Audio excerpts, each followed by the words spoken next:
So when the gameplay trailer for Fallen Order came out last week, I had a concern. You can watch my reaction video, but basically I feared that it looked too easy. Cal was dispatching enemies left and right, using the Force to do amazing things in the heat of battle, and just dominating in general. Well, I got to play a bit of the game and get a handle for the controls myself, and my fears have been adequately addressed. So today I'll describe what we were shown, what we got to play, and my thoughts on how the game handles combat and difficulty. First, we got to see an extended playthrough of the Kashyyyk level. Attendees at EA Play got to see it as well, and it's been detailed in the Game Informer article that came out last week. But Cal and BD-1 start their mission looking for Tarful in the water. The fight between the Empire and Saw Gerrera's partisans has already begun, and you can see LAATs flying around along with TIE fighters, which is pretty awesome to see.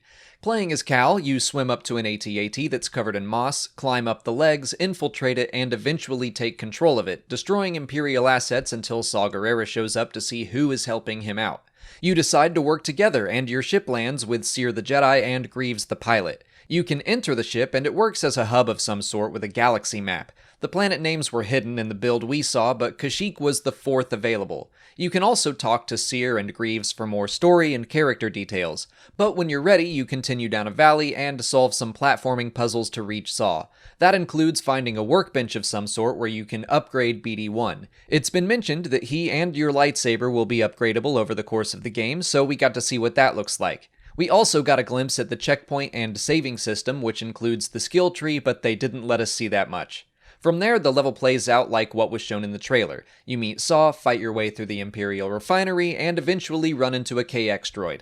All of that was played live, but by a Respawn developer. We didn't get to play through the level ourselves, but we were allowed to play through what they called the Combat Gauntlet. It was like this unfinished flat level where you would just face off against waves of enemies. Unfortunately, we weren't able to capture any footage, we were just given the chance to see how combat works. I think we got to play through 10 or so waves, which started with a single melee scout trooper, then 2, then 4, then stormtroopers who would shoot at you, then stormtroopers and scout troopers, then a single purge trooper, and then a purge trooper along with all those other enemies, and eventually you fight just a KX droid, and they stopped us after that.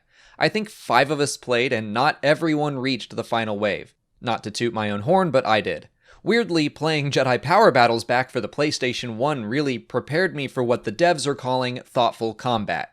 As we approached this game, I said I was hoping for something like The Last of Us. I wanted Cal to be cautious. I wanted entering combat to be something you had to pump yourself up for. 1 enemy? Okay, that's easy. 2? Okay, that's a challenge. 3? That's borderline suicide. It's already clear that Fallen Order isn't a stealth-based strategic game in that way, but there is still a sense of needing to figure out how you're going to approach any given encounter. 2 scout troopers? Yeah, that's pretty easy. But if you're careless when you're fighting 4, you're gonna be in trouble. It's not like a kung fu movie where the enemies surround the hero and then fight him one at a time. They will surround you and just wail on you if you let them.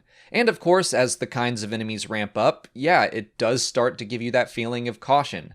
1 purge trooper alone is not easy. 1 purge trooper mixed in with a bunch of other units is harder. 2 at the same time, it's not impossible, but you really need to handle yourself. We were only allowed to fight 1 KX droid, but that was straight up terrifying, and I don't look forward to having to fight 2. They can kill you in 2 hits. And of course, those aren't all the enemies in the game, so while you don't have to be stealthy and strategic in the same way as a game like The Last of Us, you do need to be mindful of what you're doing.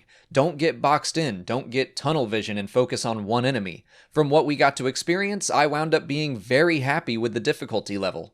But if that's the case, why did the gameplay demo EA revealed feel so easy? They did mention it was one of their top players, and that it took him a few tries to get a good playthrough, but he also had a huge advantage they didn't mention.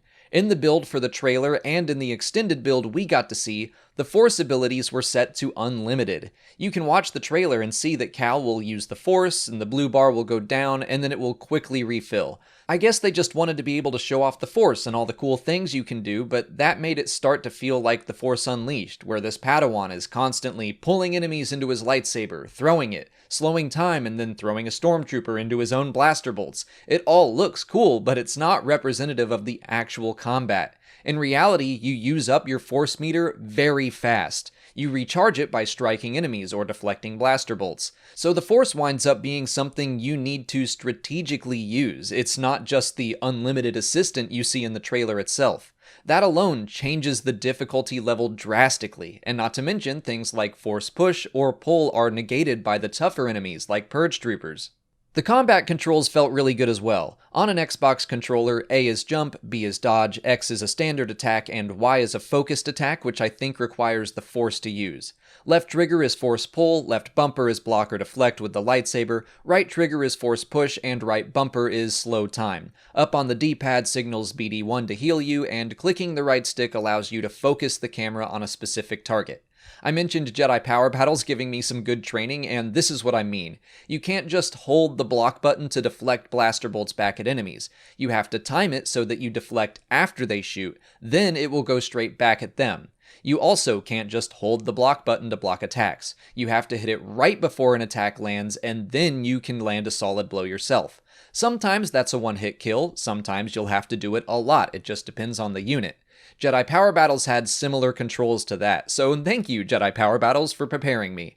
I do want to clarify that you can just hold the block button to block or deflect, it's just not very effective, and you have a block meter that'll run out if you block too much. I also like that deflecting blaster bolts isn't automatic like it was in The Force Unleashed. Doing anything cool in this game takes at least a little skill. If I had to compare the combat to another game, I'd say it's kinda like the Arkham series, but without the counter alert.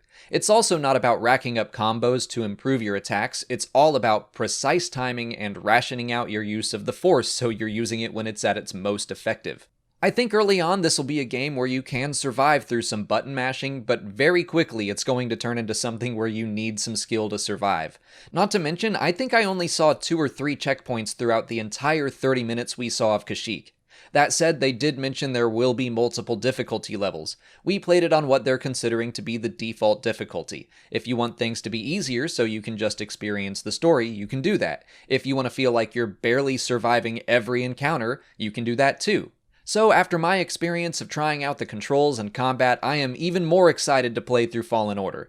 It's not exactly what I was hoping it would be, but I think that sense of desperation in combat is going to come, and frankly, I don't think the gameplay demo was very representative of what we'll actually experience. We also barely scratched the surface of fighting techniques or abilities we can unlock. We were just thrown into the deep end without much instruction, so I think I accidentally threw my lightsaber once. I accidentally pulled off a few finishing moves, but the basic moves alone still feel satisfying when you execute a perfectly timed block and counter. I think the description of thoughtful combat is very accurate, and I look forward to playing through the game for myself in November. If you have any questions about what we experienced, leave them in the comments and maybe I'll do another video answering them, or at the very least I'll try to get to them in the comments. Also, keep an eye out for a nice long interview I got to have with some of the developers where they answered a lot more of my questions than I expected. If you haven't already, please like this video, subscribe to the channel, follow us on Twitter, Instagram, and Facebook, and consider checking out my Patreon page. As always, thanks for watching, and may the Force be with you.